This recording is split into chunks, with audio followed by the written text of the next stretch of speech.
Hello guys. आज से कुछ दिन पहले ये मैंने पोस्ट डाला था, है ना। 1 मंथ पहले मोक्ष प्राइज एक्शन ट्रेडिंग कोर्स, ये मेरे बेटे के नाम के ऊपर मैंने रखा है ना। मुझे बहुत सारे व्यूवर्स के मैसेजेस आए, मतलब कि कभी हो रहा है स्टार्ट वगैरह वगैरह। एक्चुअली करना तो है चालू, लेकिन थोड़ा सा हिचकिचाहट है मन में, है ना।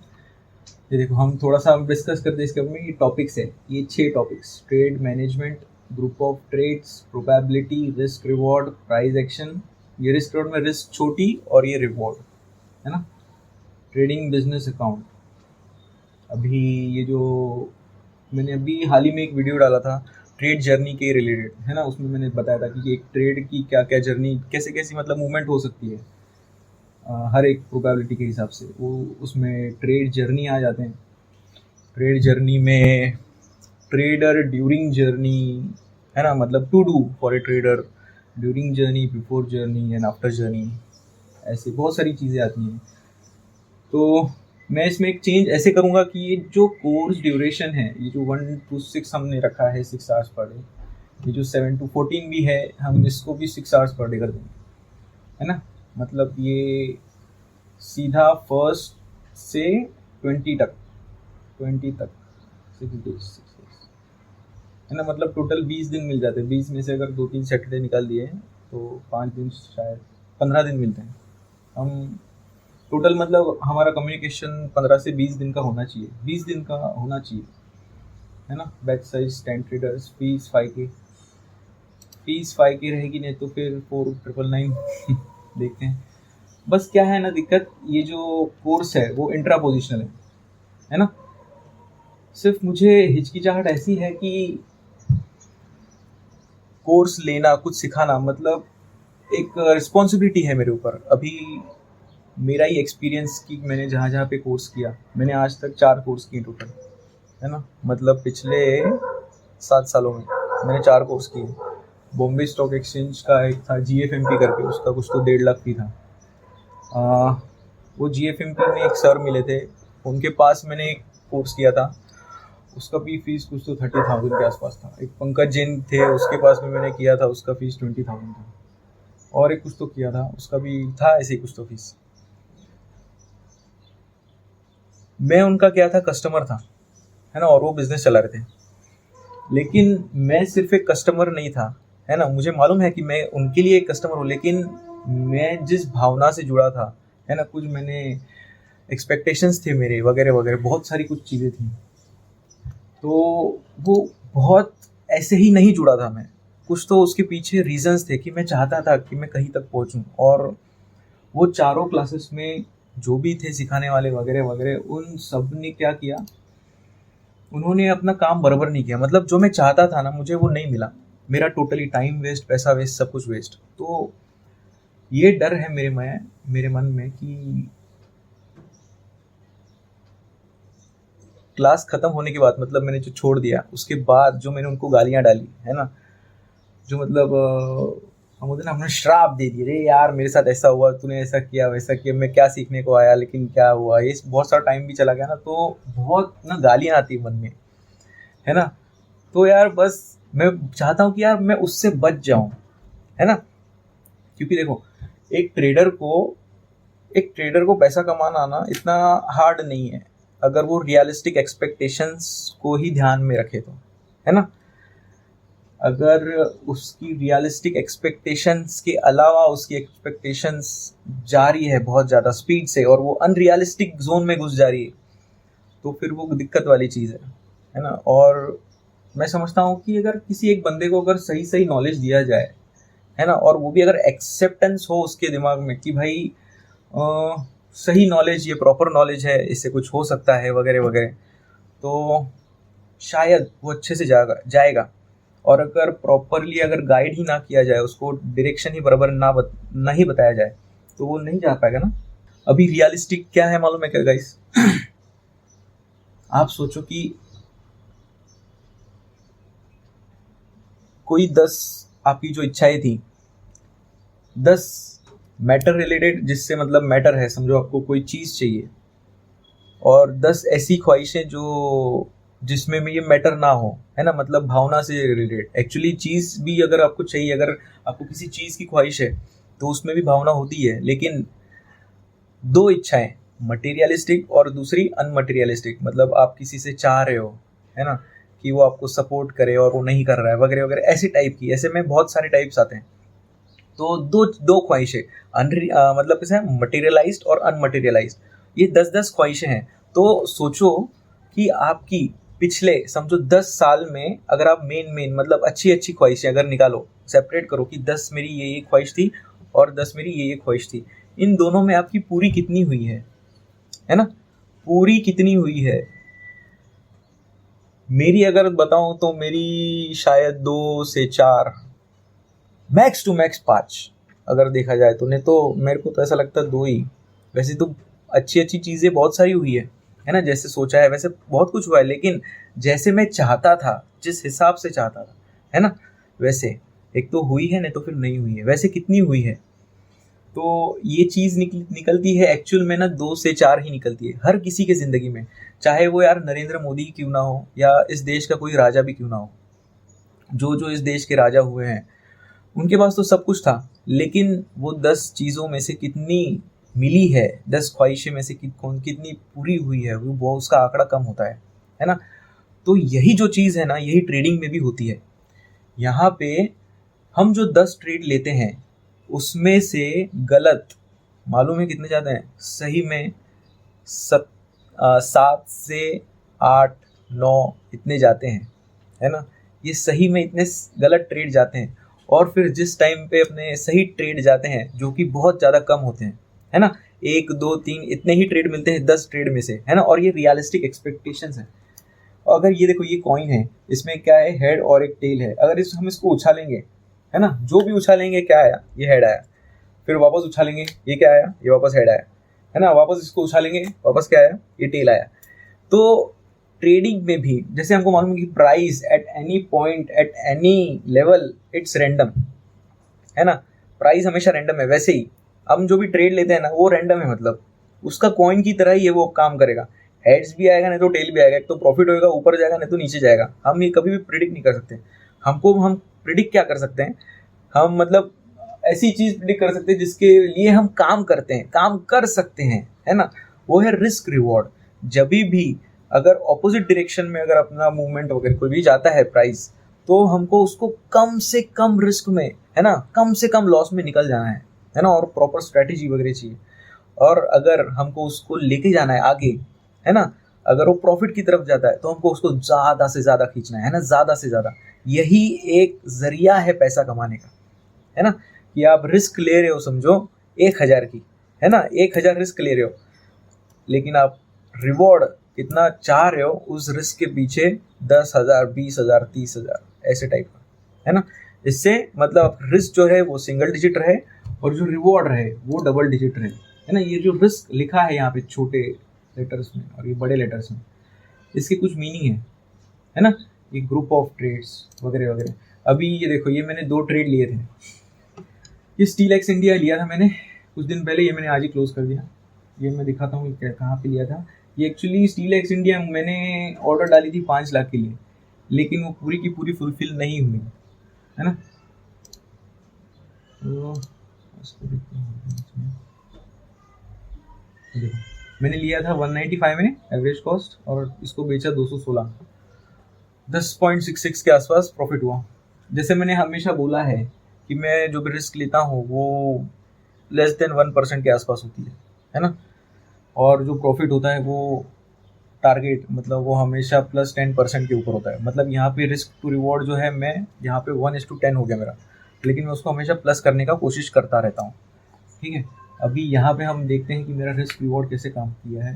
195.2 है, ठीक है। मैंने इसमें एक ही बार एंट्री ली और वो ट्रेड भाग गया। मतलब जो हमने ट्रेड जर्नी में देखा था उसमें डायरेक्ट प्रॉफिट वाला सिनेरियो कुछ था। कितना 195.2 था ना, 195.2 कुछ 4 दिन पहले 195.2, यही पे, हाँ यहीं पे मैंने लिया था ट्रेड, ठीक है। मैंने ये कहाँ पे लिया था 195.2, ये एरिया में कुछ था। मैंने शायद यहाँ पे लिया था, हाँ नहीं नहीं यहाँ पे नहीं, सॉरी, मैंने ये ट्रेड है ना यहाँ पे लिया था, है ना। मैंने कुछ तो इसी एरिया में लिया था क्योंकि ये बना था लो और इसके बराबर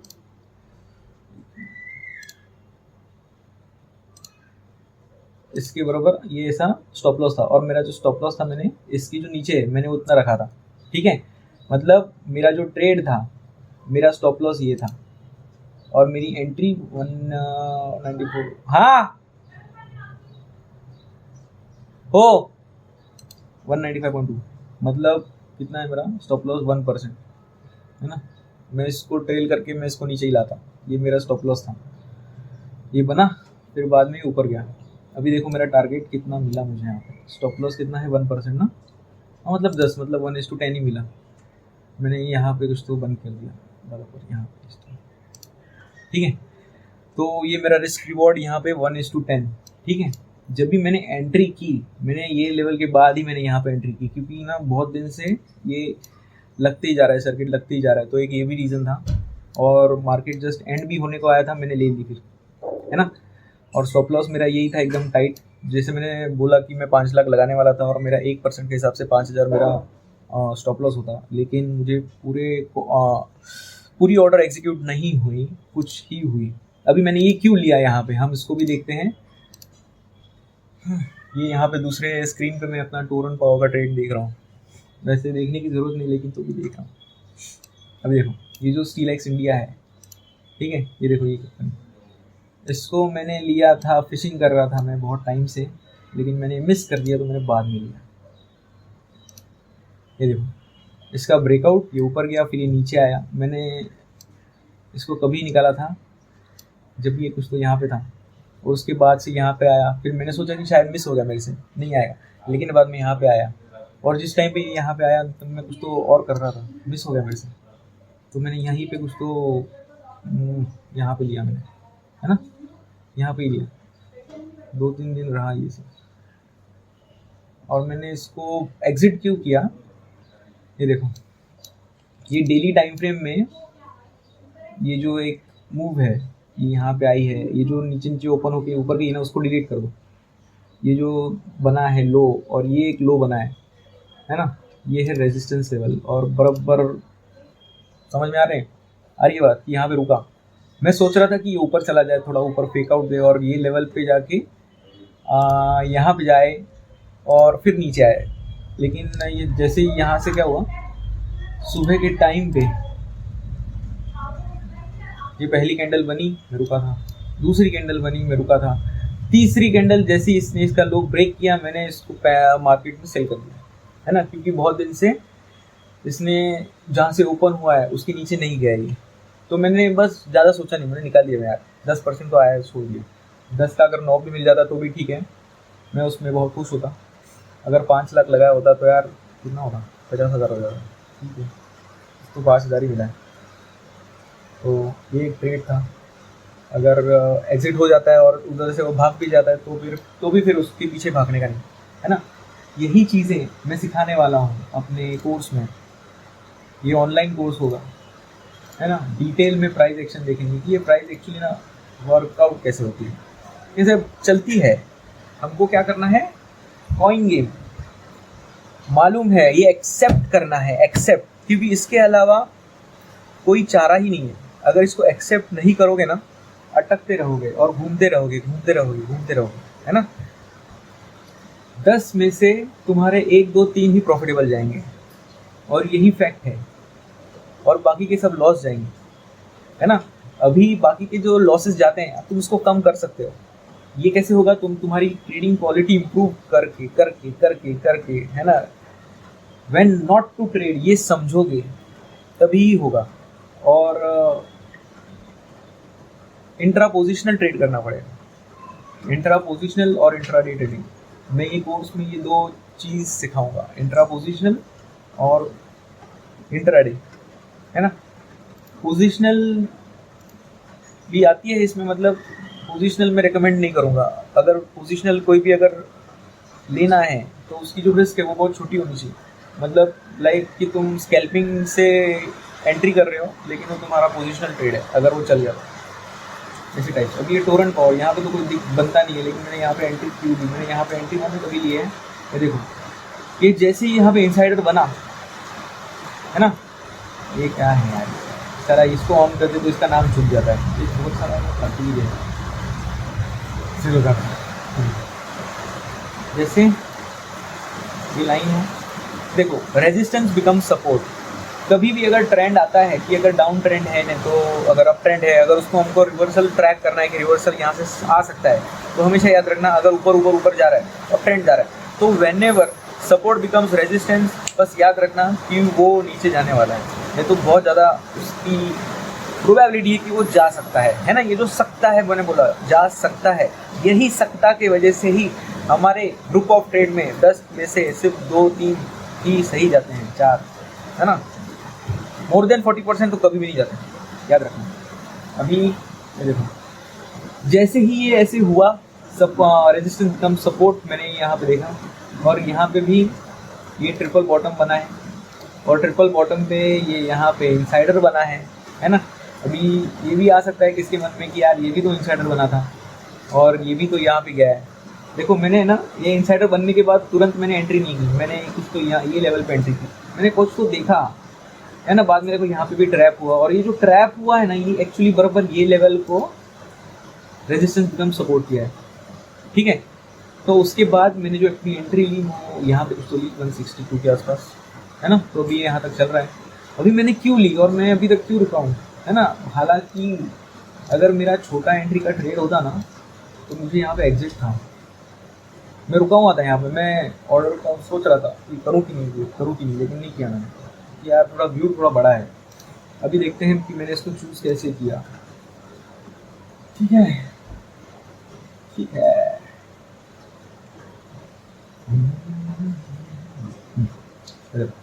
ये अपना वीकली टाइम फ्रेम है, ये इससे यहाँ से मार दी लाइन, और इससे यहाँ से लाइन मार दी। लाइन मारना बहुत अच्छी चीज़ है, सही होनी चाहिए बस, है ना। देखो 3C लाइन है बराबर, यहाँ पे टच, यहाँ पे टच, यहाँ पे टच, यहाँ पे, ठीक है। थोड़ा सा भी क्या नीचे जाके वापस दूसरी कैंडल ने बराबर सपोर्ट लिया है, बाद में वापस यहाँ पे। अभी ये यहाँ पे आने के बाद ये देखो TCT भी है यहाँ पे, है ना, TCT, इसको भी ज्वाइन किया है, इसको भी ज्वाइन किया है, इसको भी ज्वाइन किया, और ये जो नीचे ज्वाइन किया ये ट्रैप है नीचे का। कितने सारे कंफर्मेशन है ना गाइस, बहुत सारे कंफर्मेशन। देखो पहला तो ये, लेकिन यहाँ पे नीचे नहीं आया। अभी ये यहाँ पे नीचे आना चाहिए, लेकिन अभी ये नहीं आता ना, क्योंकि क्या है ना, ये मिस्टीरियस पैटर्न है बीच में। ये देखो, ये बात समझना, एक मिस्टीरियस पैटर्न भी एक चीज़ होती है कि तुम अगर ये लेवल देख रहे हो, है ना, अगर समझो ये तुम्हारी प्राइमरी लेवल है, अगर ये लेवल में तुम्हारा अगर प्राइस नहीं आती लेवल के पास, तो फिर क्या होगा।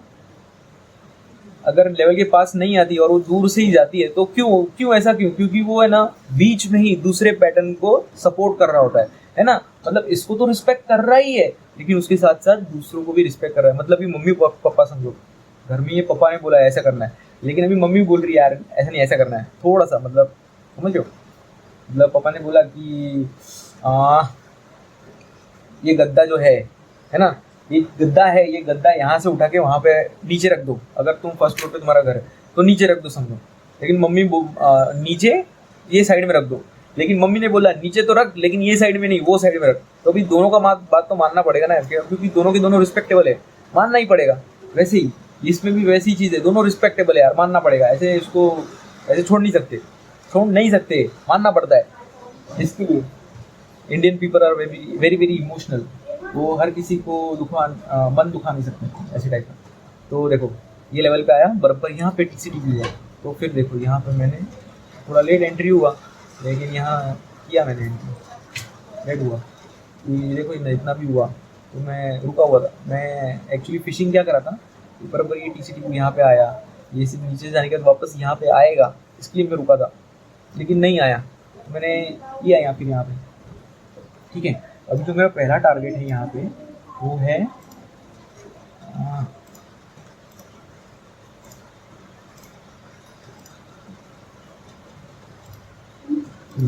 पहला जो टारगेट है मेरा ये है। फिर इसके बाद मैं सोचता हूँ कि ये वापस नीचे आ सकता है, नहीं तो फिर यहाँ से ब्रेकआउट करके ऊपर जाए। फिर जैसे लाइन के अगर बाद में अगर ऊपर जाता है तो फिर मैं इसको प्लान करूँगा ट्रेड के लिए। लेकिन अगर समझ देखते हैं अभी यहाँ पे भी ये देखो, एक दूसरा रेजिस्टेंस लेवल है और एक बराबर रेजिस्टेंस के इधर ही है। क्या क्या कर रहा है क्या मालूम प्राइस। मैं ब्रेकआउट के लिए रुका हूँ, ये कंसोलिडेशन बिफोर ब्रेकआउट टाइप का कुछ सिनारियो लग रहा है। देखते हैं अभी क्या होता है। अभी जो मेरा प्रॉफिट दिख रहा है मुझे वो है कुछ तो 30,000 के आसपास मेरा।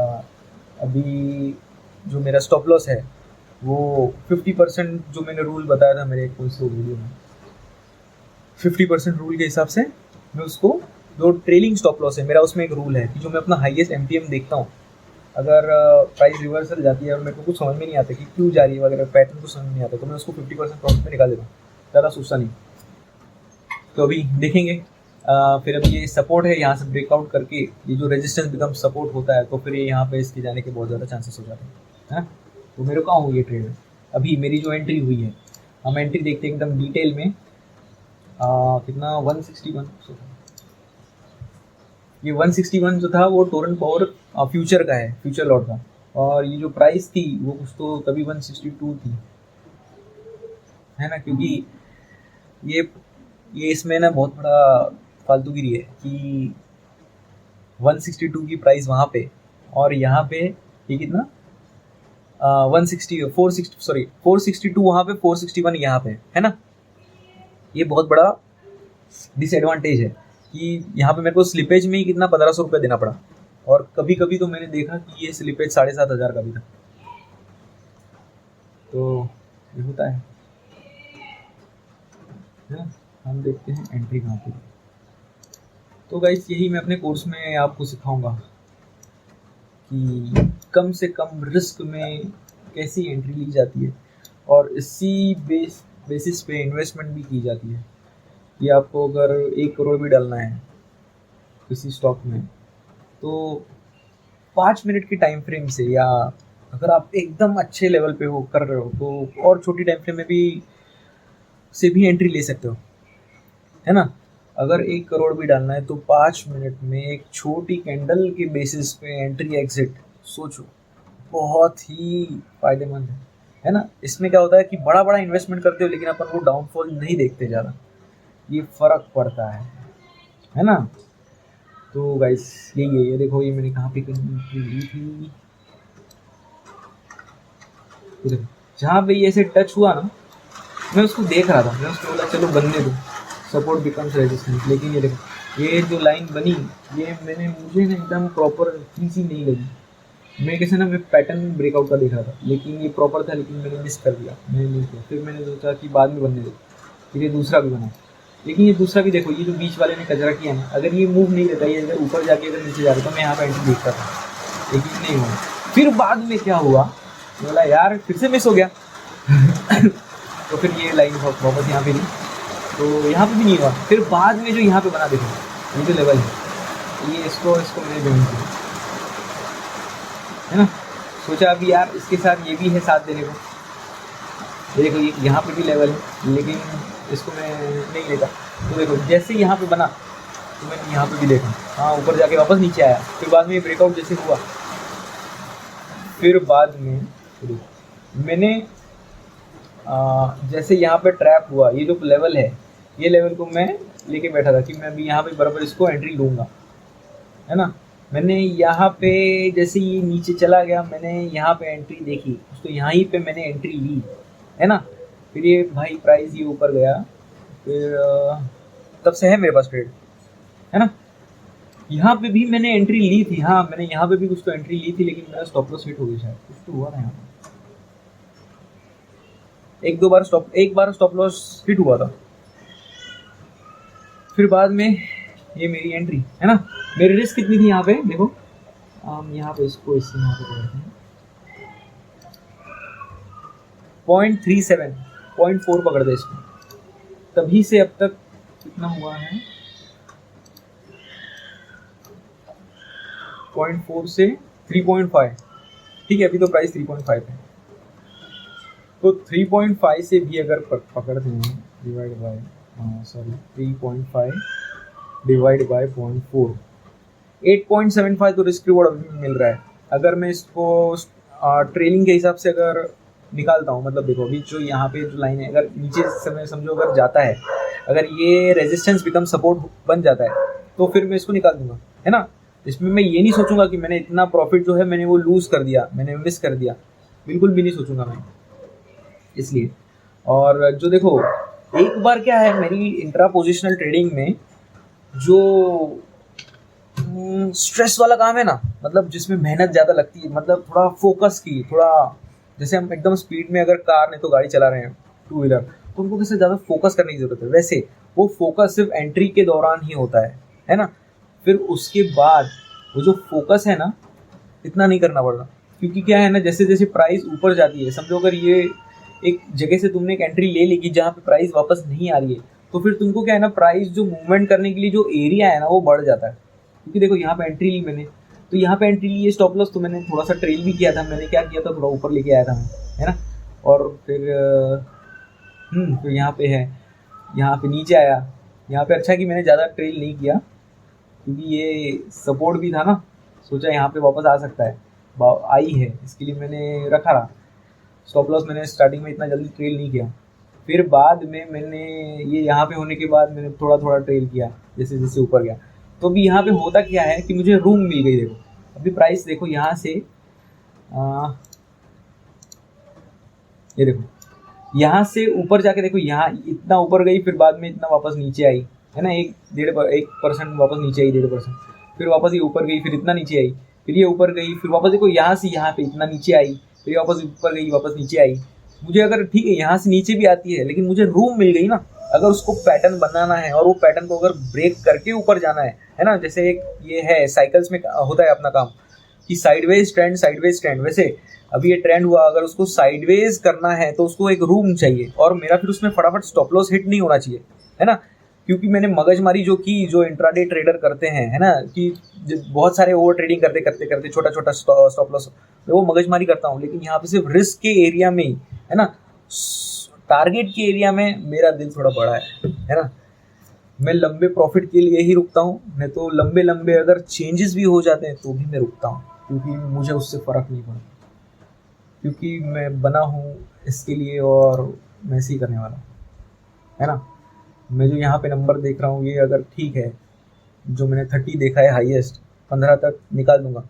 अगर 15 नहीं, एक तो 15 नहीं, तो फिर ये नंबर देखते हैं, अगर 6 फिगर हो जाए, नहीं तो हो सकता है कि बीच में एक ऐसा एक्सीडेंट भी हो जाए कि ये सीधा माइनस हो जाए, है ना। स्टॉक मार्केट में एक्सीडेंट्स भी होते हैं, जैसे अपन घर से बाहर निकलते हैं, हम इंश्योरेंस क्यों निकाल के रखते हैं, क्योंकि एक्सीडेंट कभी भी हो सकते हैं।